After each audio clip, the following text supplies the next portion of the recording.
Eu quero falar hoje com você e o tema da minha mensagem é oportunidade ou propósito? Oportunidade ou propósito? Oportunidade ou propósito?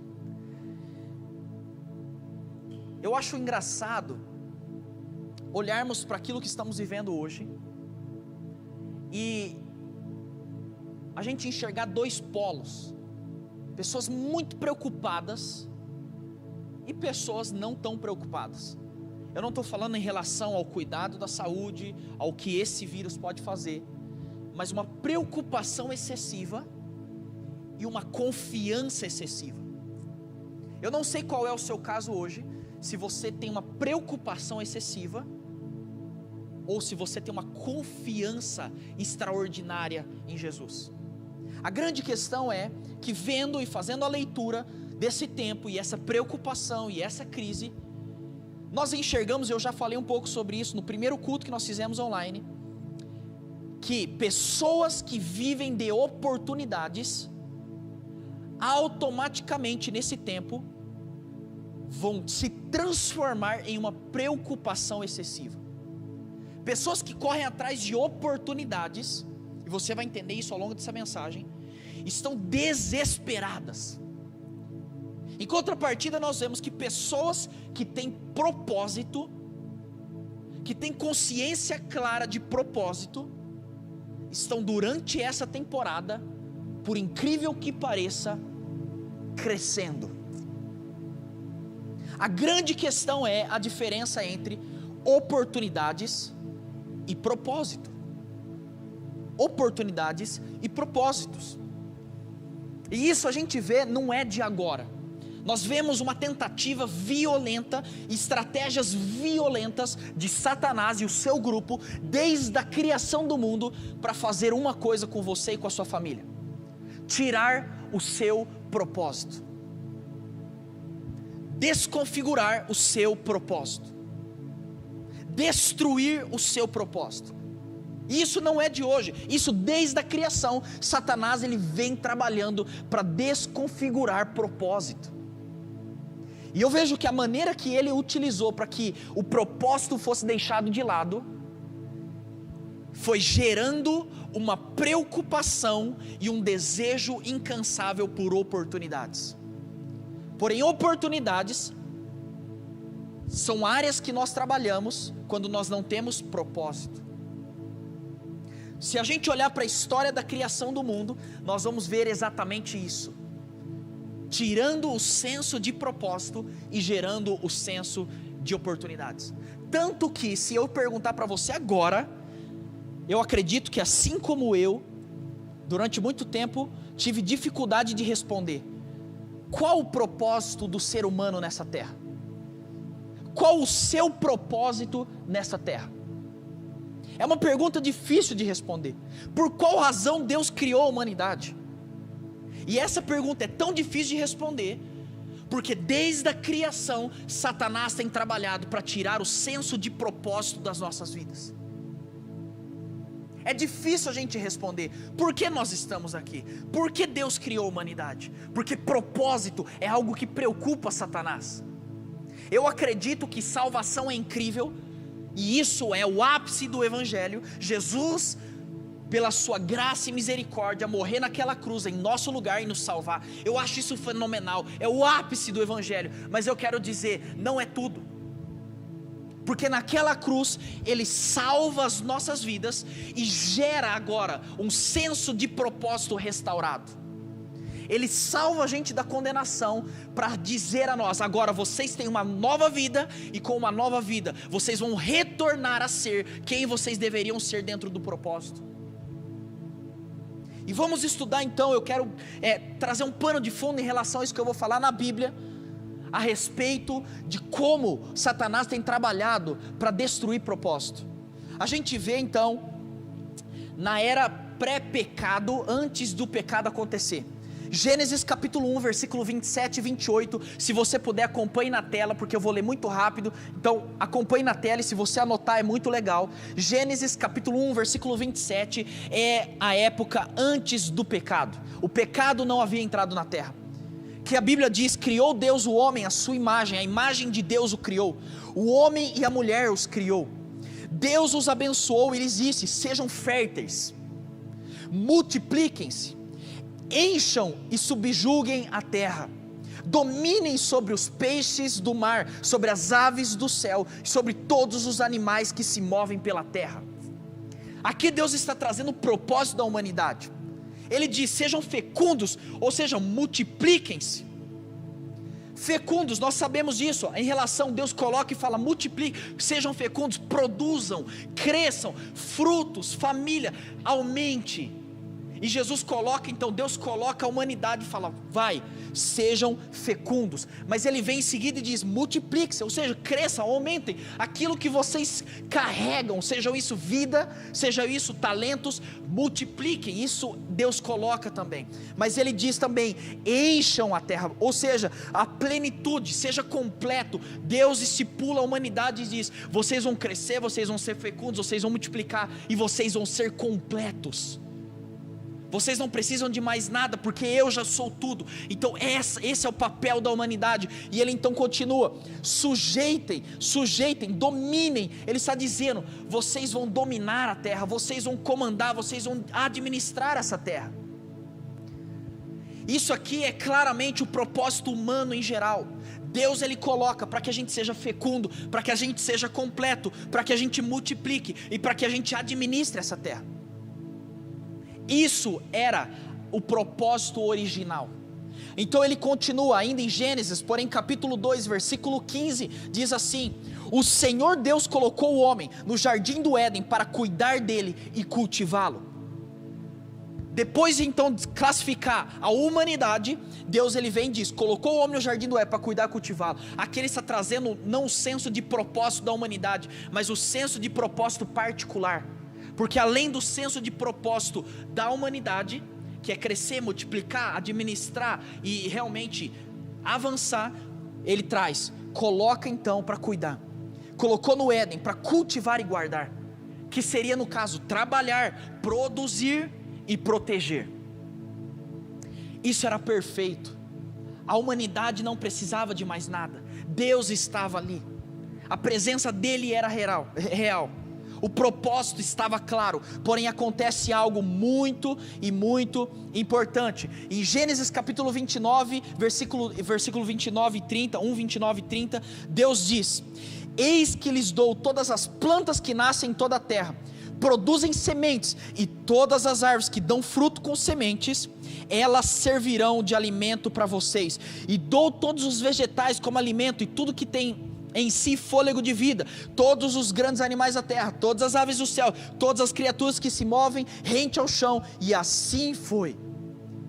Quando Deus estipula, preste atenção nisso, propósito da humanidade, propósito individual, Deus ele vira e diz: se vocês cumprirem o seu propósito, eu estou dando para vocês a semente, frutas e animais, ou seja, o mantimento, o sustento humano estava na conta de Deus. Era Ele.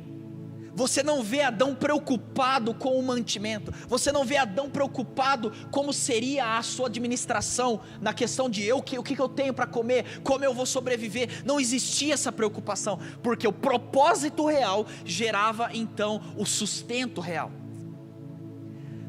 Isso era lindo. O plano perfeito não tinha preocupações. Só que entra algo que nós conhecemos como pecado. Gênesis capítulo 3, versículo 4 e 5, disse a serpente à mulher: certamente não morrerão. Deus sabe que no dia que dele comer, estava falando do fruto, seus olhos se abrirão e vocês serão como Deus, conhecedores do bem e do mal. Satanás, olhando o propósito humano perfeito, o propósito particular perfeito, e sabendo que o humano não precisava de mais nada, porque o mantimento estava sob o controle de Deus, era o plano perfeito, ele entra então, ele traz: você precisa provar esse fruto, você precisa provar dessa árvore. E a grande sacada é, que muitas pessoas acreditam que Satanás mentiu para Eva, mas vamos ao texto. Satanás chega e fala: olha, vocês não vão morrer, E Deus tinha falado que ia morrer. A grande questão é quando falava em morte, não era necessariamente física, mas poderia ser espiritual. Tanto que quando o homem prova o alimento e Deus fala, vocês certamente morrerão, automaticamente eles morrem espiritualmente. O propósito morre dentro deles. E Satanás, ele continua, por incrível que pareça, ainda ele continua falando a verdade no sentido, vocês serão conhecedores do bem e do mal. Esse bem, essa mesma palavra bem no original, traz a conotação daquilo que é valioso para o humano, para a carne, não para o espiritual. Vocês não vão morrer fisicamente, espiritualmente vocês vão morrer, e agora vocês vão conhecer o bem e o mal, e esse bem é aquilo que atrai a nossa carne, a tentação humana, não o que é bem, o que é bom para o humano na questão espiritual. E ele diz, o mal, no caso, quando vocês vão conhecer o bem e o mal, é que agora vocês vão conhecer a infelicidade e o fato de vocês serem incompletos. Preste atenção nisso. O diabo então traz essa representação. Se vocês provarem isso, vocês vão ter outra experiência, que é aquilo que a carne pode oferecer. Pós-pecado, isso durante o pecado, agora pós-pecado, Gênesis capítulo 3, versículo 16, acontece o seguinte, depois de provar o fruto, morrer espiritualmente, conhecer o bem que era para a carne e o mal que era a infelicidade, o fato de ser incompleto, acontece, a mulher, ele declarou, multiplicarei grandemente o seu sofrimento na gravidez, com sofrimento você dará luz a filhos, seu desejo será para o seu marido, e ele a dominará. Entenda só uma coisa, lembra o propósito original, Deus fala, cara, vocês vão ser fecundos, vocês vão multiplicar, e ele não deu dificuldade para isso.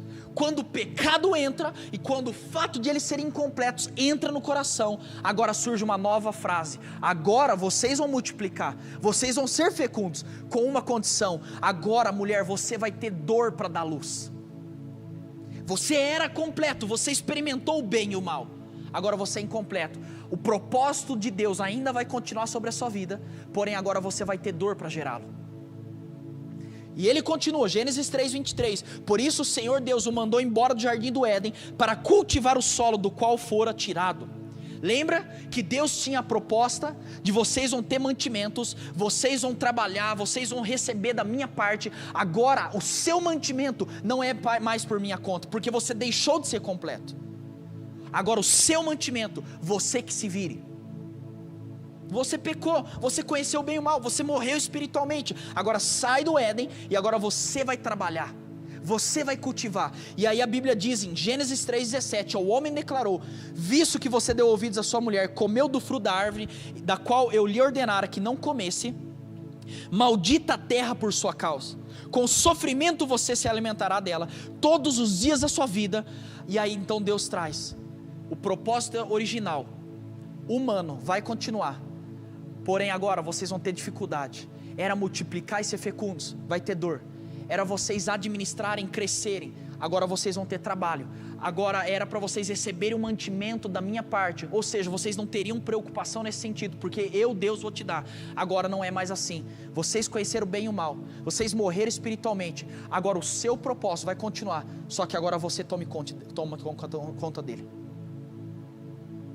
Isso aqui mostra claramente o plano de Satanás para destruir algo chamado propósito na nossa vida.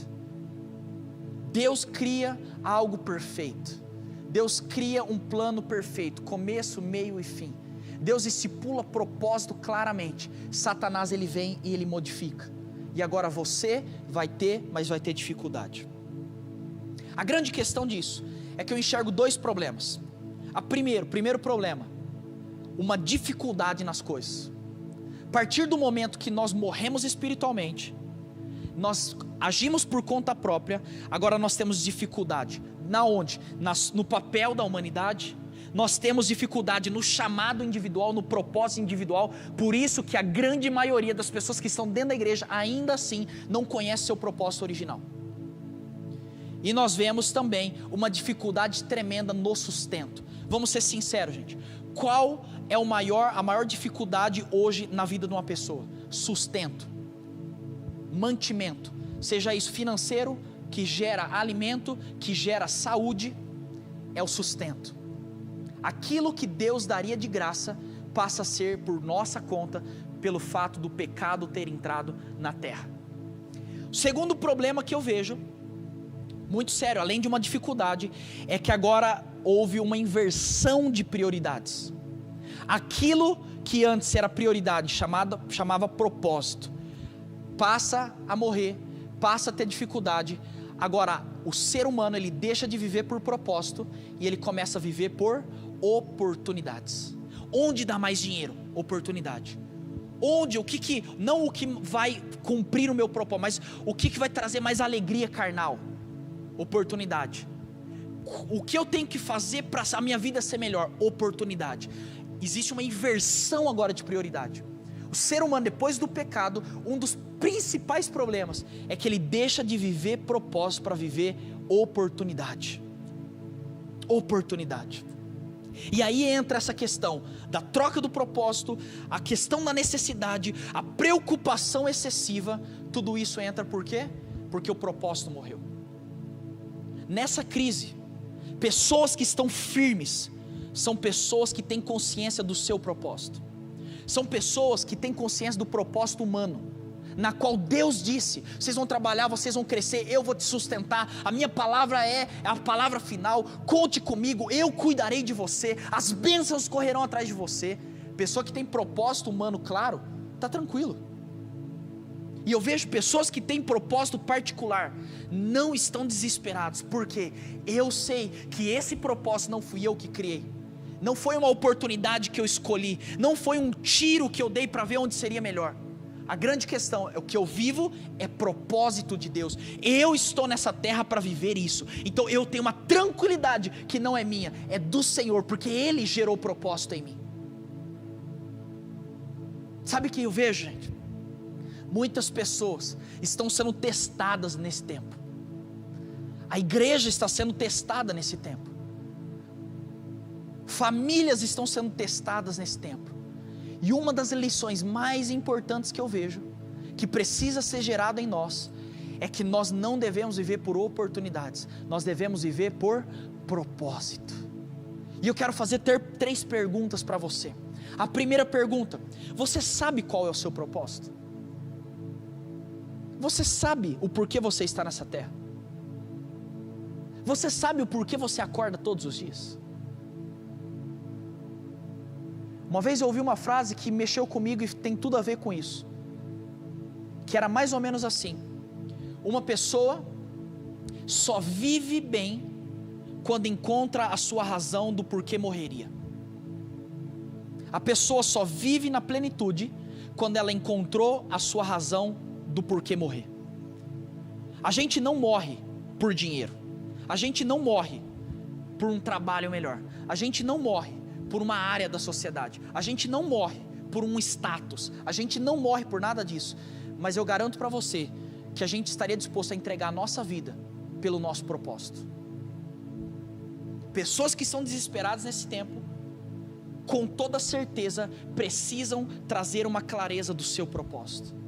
Pai, mãe, que está me assistindo agora, filhos, você que já vai à igreja, você que não vai à igreja, você que já nasceu dentro da igreja, você que entrou agora, deixa eu dizer uma coisa para você: descubra o seu propósito, descubra a razão do porquê levantar da cama todos os dias, descubra o que vai fazer você chegar no final da sua vida e Deus vai virar na sua cara e dizer: servo bom e fiel, você cumpriu o que você deveria cumprir nessa terra. Não é possível que você prefere chegar no final da sua vida com a conta bancária lotada, com imóveis, com tantas coisas. Eu não estou dizendo que isso não é bom, isso é bom, eu declaro mesmo sobre a sua vida. Mas você não vai chegar no final da sua vida e Deus vai dizer: parabéns, você ficou rico, você teve uma saúde incrível, você alcançou grandes coisas. De que razão teria Deus falar isso para mim e para você? Mas Deus vai chegar para mim e para você no final da nossa vida e dizer: servo bom, você cumpriu o seu propósito, você foi firme, você foi fiel até o fim, você correu a corrida, você guardou a fé. você batalhou por isso, parabéns, servo bom e fiel, porque propósito é o que nos traz firmeza. Satanás, ele é o maior interessado em destruir o propósito de Deus para você, fazendo com que você seja apenas um bem-sucedido. Sabe o que é isso? É o conhecimento do bem e do mal, bem carnal. Satanás, ele oferece coisas boas, é lógico, muito bom, você tem dinheiro, você tem um trabalho que você gosta, ótimo, e que tem a ver? Qual é o meu propósito? Como e quando eu vou chegar no final da minha vida e vou olhar, cara, eu estou no centro da vontade de Deus, eu sou embaixador de Cristo, eu estou cumprindo o meu papel. A primeira pergunta: qual é o seu propósito? Qual é o seu propósito? Segunda pergunta que eu quero fazer para você hoje, além de qual é o seu propósito, é: você tem vivido hoje a sua vida por propósito ou por oportunidades? As suas escolhas todos os dias são escolhas que você pensa: vai me levar para o meu propósito? Ou as suas escolhas são: onde vai ser melhor para mim? Onde vai gerar mais benefícios? O que vai ser legal? O que eu gostaria? Hoje a sua vida tem sido levado por propósito ou por oportunidades? Aquilo que você faz para o seu mantimento, o seu trabalho, é o seu propósito ou é uma oportunidade? Você serve Jesus, você vai à igreja, você assiste um culto. Isso aqui está filtrando muito crente, gente, porque se crente serve Jesus por oportunidade, nesse tempo de crise, ele vai abandonar Jesus pelo mesmo motivo. Vou servir Jesus porque é melhor, vou servir Jesus porque eu vou ser abençoado, eu vou servir Jesus porque eu estou doente, eu vou servir Jesus porque eu estou no meio do coronavírus. Se você serve Jesus por oportunidade, pela mesma oportunidade você um dia vai deixar Jesus, porque o que nos sustenta e o que nos segura não é oportunidade, é propósito.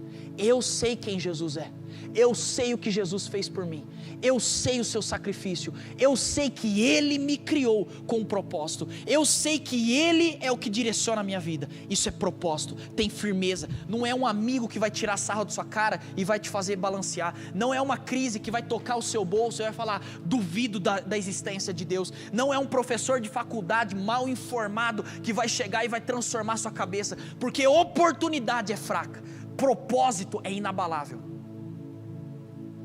A sua vida hoje está sendo direcionada pelo quê? Propósito ou oportunidade? Eu quero desafiar você, agora, não é amanhã, não é na segunda, agora, você gerar dentro de você a prioridade correta de vida, que é propósito. Quando você fizer isso, eu garanto para você que tudo ao seu redor, sua família, seu trabalho, seu dinheiro, seu estudo, suas metas, seus sonhos, sua direção de vida, os seus passos, a sua saúde, tudo vai girar em torno daquilo que é primordial. Terceira e última pergunta que eu quero fazer para você, preste muita atenção nisso: como seria o evangelho hoje se todas as pessoas que dizem que servem Jesus vivessem por propósito e não por oportunidade? Vamos ser sinceros, a igreja é bíblica. Por mais que pessoas acreditam que templos e o fato de você reunir em lugares com a família, isso para muitas pessoas isso não é igreja. A Bíblia cita sobre você se reunir com a sua família, sobre o culto. Mas vamos ser sinceros, seria necessário, eu não estou dizendo de questão de ser legal ou não, de ser bíblico ou não, seria necessário cultos presenciais, isso é forte, seria necessário cultos presenciais para que a fé dos brasileiros não fosse abalada? Seria necessário? Sabe o que mais a gente enxerga hoje? Pessoas sendo abaladas na sua fé porque não estão frequentando os cultos presenciais. Pessoas que não conseguem cultuar a Deus da sua casa online. Por quê? Porque a mentalidade está fechada. Agora eu quero te fazer uma pergunta.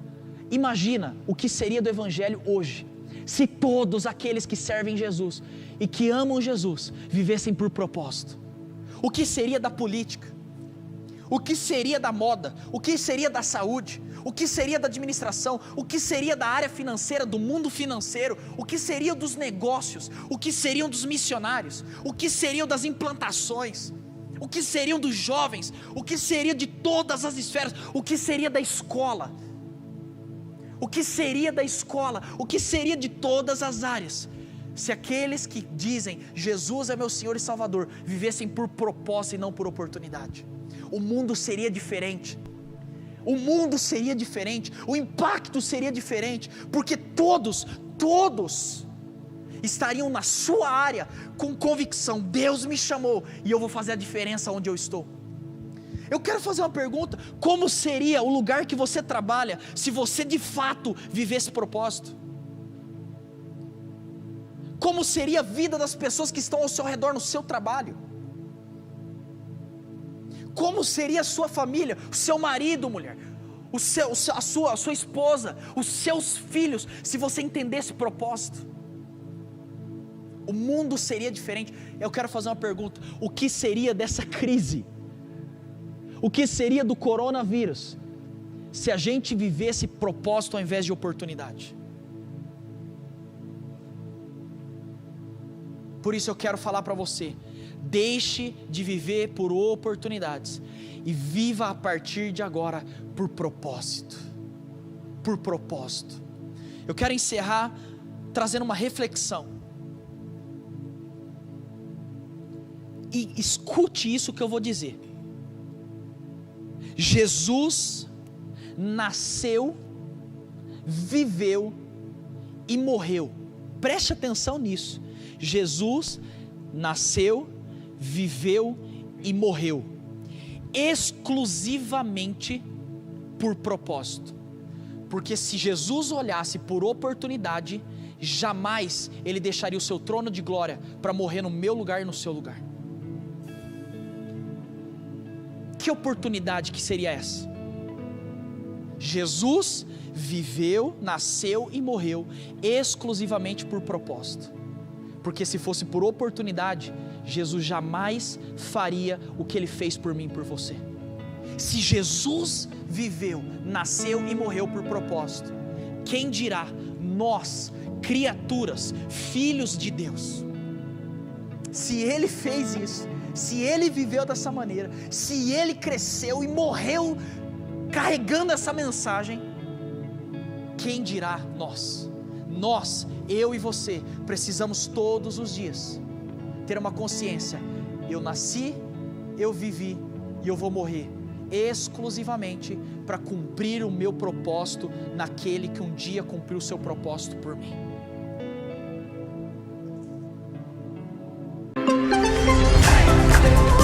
Fala, família Reverso, muito obrigado por você nos acompanhar até aqui. O desejo do nosso coração é ser além de uma transmissão online, é ser igreja, é ser família. Por isso, não deixe de se inscrever no nosso canal, seguir as nossas redes sociais e nos mandar uma mensagem nesse WhatsApp, para que possamos iniciar um tempo de acompanhamento pessoal. Dessa forma, crescermos em Jesus e encontrarmos o nosso propósito. Deus abençoe. Lembre sempre, seja reverso. Até mais. Tchau.